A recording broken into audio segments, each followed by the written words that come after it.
How do I explain this?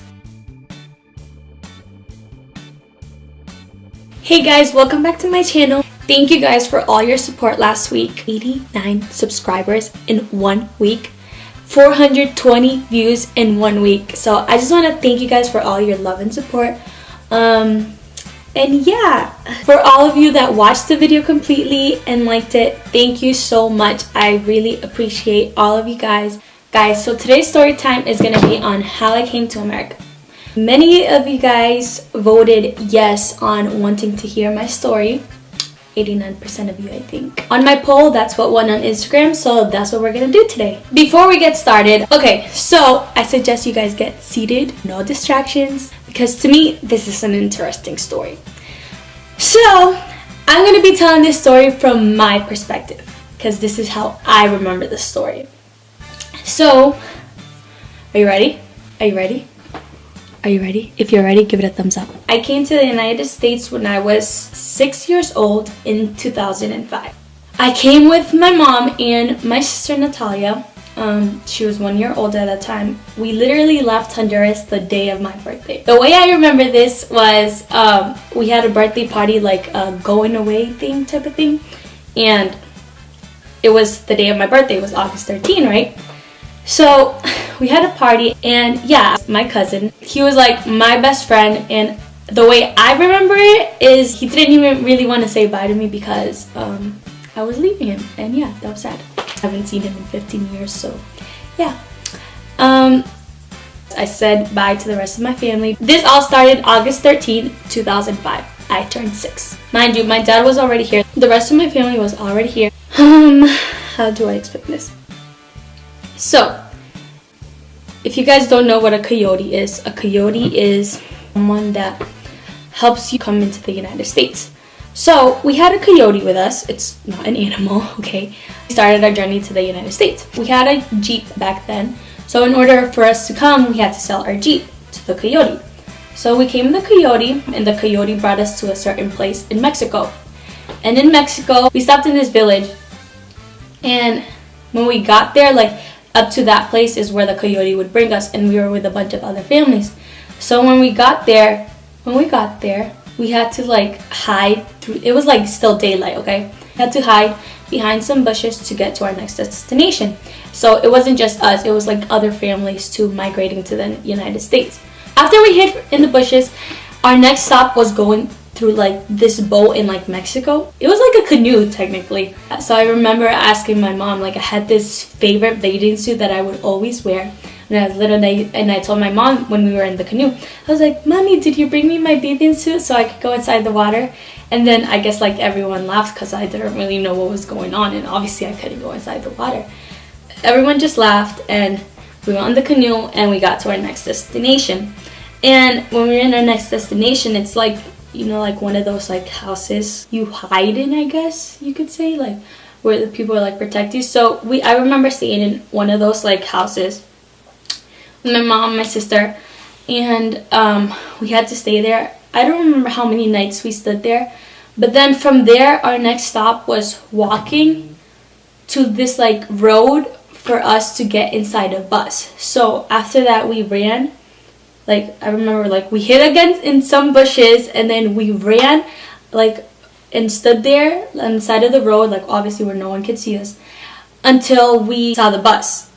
And then we ran inside the bus, like, it was a bus of, like, migrant people, and we sat there. And then that bus was supposed to take us to our next destination. From there, I remember being on the bus for a while. There was a lot of families there, babies and everything. I don't remember how long we were on that bus until we got stopped by 2 cops. We thought they were cops, I guess, and like they had like guns and everything, so they stopped the bus, but they weren't really policemen.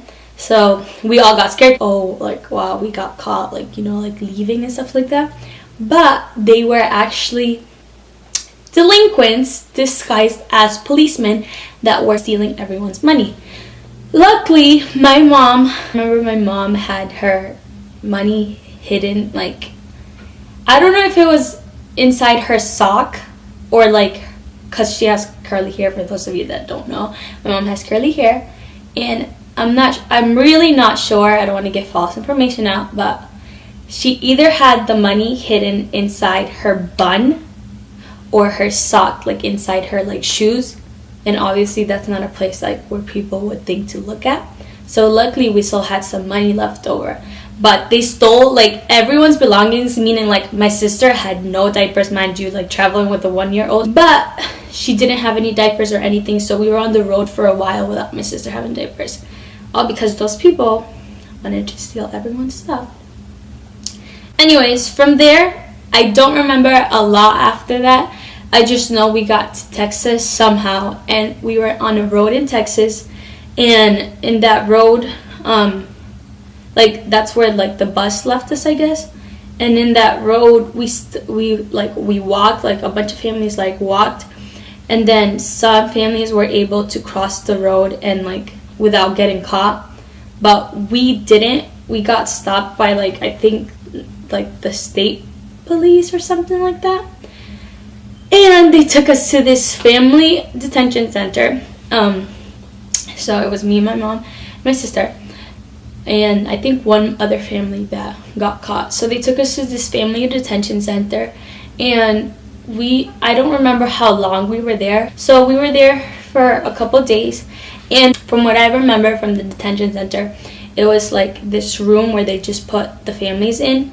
Well, back then, obviously right now things have changed, but we did have a glass window and we could see like outside, like the people that were like not outside but like inside the area. But there was a lot of families there. We did have like a stall, like a bathroom stall, but it was just like everything was like open, like it was inside that same room, and I don't remember it being like closed and stuff. We weren't there for that long actually inside the detention center. And from there, when we got out of the detention center, they let us go on a plane to New Orleans, and because we had family there, so they said they were going to move like our case there. When we got to New Orleans, it was 2005, so there wasn't anything about Hurricane Katrina yet. So that's when Katrina happened. So when we got to New Orleans, we spent time with our family, with my uncle and my aunt and my cousin, and then we were there for a couple days, I think 4 days, 5 days, and then, so for those of you that don't know, Hurricane Katrina was one of the deadliest hurricanes to hit New Orleans. When we evacuated Katrina, I think it was during the same time my uncle had a church retreat, so he was able to like, I guess they like him and his family were able to like hide there. I'm not sure if that's like exactly what happened, but I know we were able to escape Katrina, like New Orleans, safe and sound. And somehow me, my mom, and my sister ended up on a plane to Boston because my dad and like my grandma and like his siblings all lived here. I came in time just for my mom to sign me up for school. So yeah, we got here, and that's when my life started. We hear so many different stories throughout the years about immigrants trying to come here with their family, and most of them don't make it. And you know, that's where we have to be very thankful with God that he got us here safe and sound. Like obviously not just my family, but any family that has come here like as migrants, and you know that we have a purpose here, that if God brought us here, he has a purpose for us. And that just shows how the protection God has over us, and honestly, it just shows how much God loves you and has protected you and your family. Like, if he brought you here, he has a purpose for you, and you can't let that go to waste. If any of you have a story to share it. Don't be afraid, because this is something that I've always told like all my friends. Like, I'm not afraid of sharing this story, and this is something that I always share with people, especially like in high school. I always shared my story of how I got here. I'm sorry, my voice is cracking.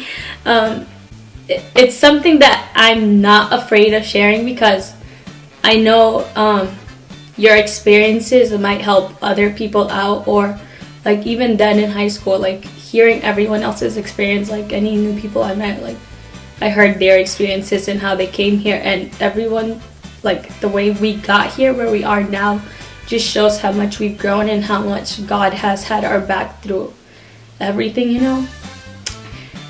And yeah, so yeah, I know you guys were probably expecting like a prank or a challenge or something, but this is what you guys wanted to hear from my Instagram, and this is a story that I wanted to share with you guys too. Maybe you guys didn't understand everything and I didn't give too much explanation, but that's as far as I can remember. You know, I was a 6-year-old, and from my perspective, that's how I saw everything that was happening. Obviously, my mom's perspective must have been different.